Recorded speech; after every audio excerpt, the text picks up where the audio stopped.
quels sont les principaux défis que les agriculteurs doivent relever actuellement, devront relever?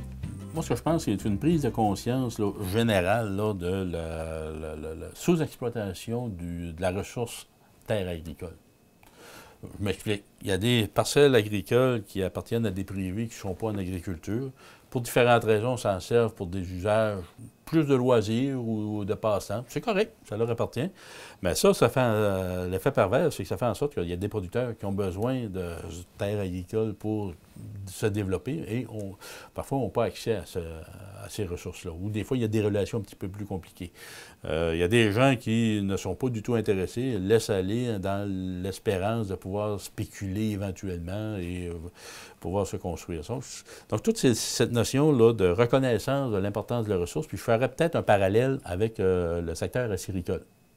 Vous connaissez très bien le secteur forestier. Dans Avignon, notamment, si on recule d'une quinzaine d'années, qu'est-ce qu'on voyait sur le terrain? Des gens d'une autre province qui achetaient des lots complets, cash down, et rasaient, puis comme par hasard, c'était des érablières.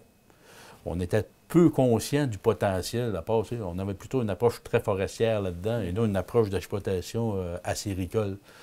Mais il y a des gens qui ont dit, hey, il y a une ressource à exploiter, là, à ce niveau-là. Bon, il y a eu des règlements pour protéger, limiter les coupes abusives.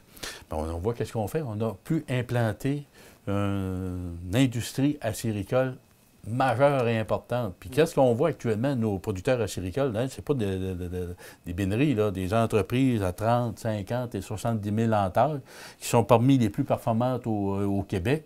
Bien, il y a quoi de glorifier, puis ça a pris une quinzaine d'années pour faire ça. Bien, le secteur agricole a peut-être un peu ce même challenge. Mais il faut y croire, puis il faut se donner les moyens pour y arriver. Et là, ça prend des politiques agressives. Ça prend des politiques agressives, puis de soutien, puis même, je dirais, faut changer de paradigme. Dans le sens que, si on regarde dans l'évolution de l'histoire du développement de la région, en commençant par le BAQ, c'était pas nécessairement mauvais, mais sauf dans cette époque-là, c'est quoi qui était le courant de pensée majeur? Régionalisation, mais industrialisation. Il fallait être performant. Production de masse. C'était ça l'idée puis le pattern qu'il y avait à l'époque, parce que c'est ce qui roulait puis avec les connaissances du temps. Donc, dans ce contexte-là, on pouvait comprendre qu'au niveau agricole gaspésien, c'était peut-être un peu limité comparativement à d'autres grands espaces. Mais actuellement, c'est quoi qu'il y a? On retrouve les marchés de produits, la spécification, la segmentation des marchés, l'ouverture aussi des marchés mondiaux. Donc, il y a peut-être une place pour nous de développer des choses, avoir peut-être un petit peu plus de spécialisation, puis d'assurer une place, puis faire de la business intéressante. Puis ça, on réussit à certains secteurs qui le font. Tu sais, on n'est pas très loin. Bon, on parlait tantôt au niveau acéricole. Il y a encore un énorme potentiel. On peut doubler la production assez facilement avec le potentiel acéricole qu'il y a. Mais il faut se donner les moyens pour y arriver. On a des entrepreneurs extraordinaires. Je n'ai pas peur de le dire. Puis qui développent des marchés qui sont innovateurs et qui veulent. Puis ce qu'il faut comprendre, pourquoi je dis extraordinaire, avec les contextes dans lesquels ils vivent. On est éloigné de tout, ça coûte cher en termes de transport pour amener des intrants, pour exporter. On est loin des marchés, on est loin des services conseils. On se donne des moyens, mais c'est toujours plus difficile qu'ailleurs. Puis qu'on réussit à performer à ce niveau-là, bien moi, j'ai beaucoup d'admiration pour nos entrepreneurs. Peu importe la production, que ce soit producteurs de lait, ils sont dans le même contexte. Puis on a quand même des producteurs là, qui sont performants et qui réussissent à faire autant avec les moyens qu'ils ont. Mettez-les dans les conditions de Saint-Hyacinthe, ça va être les kingpins. Puis ils sont ici, bien, ils n'ont peut-être pas ce challenge-là parce qu'ils n'ont pas les mêmes ressources. Mais moi, je suis convaincu, parce que ma famille est originaire de Saint-Hyacinthe, je les vois, là, mes cousins, c'est plus facile. Ils ont cette facilité qu'on n'a pas. Puis ça, je pense qu'il faut le répéter, puis c'est peut-être ça qu'on va être convaincu et convaincant qu'on va pouvoir y aller. Mais il faut se donner les moyens, puis il faut que, en termes de l'État, de façon générale, on reconnaisse ce potentiel-là. Puis on reconnaît que c'est plus qu'un rattrapage qu'il faut faire.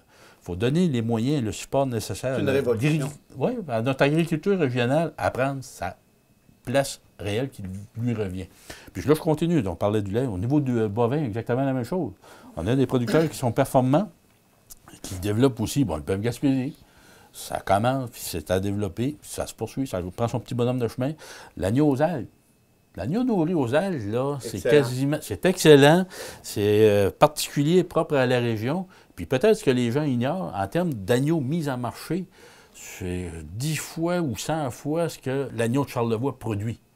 Pourtant, on entend parler ad nauseam de l'agneau de Charlevoix, un peu moins de l'agneau de la Gaspésie-des-Îles, l'agneau aux algues, mais en termes d'agneaux vendus, il est beaucoup plus performant. Puis je vous dirais même que les producteurs d'agneaux et moutons de la Gaspésie-des-Îles sont parmi les plus performants au Québec. Peu de monde le savent, mais c'est des réalités. Donc, acéricole, au vin. Après ça, si on poursuit, bien, au niveau de la production de tomates de serre bio, bien, on a juste à regarder. C'est pas gênant comme entreprise. Donc, on peut élargir comme ça. Pommes de terre, la même chose.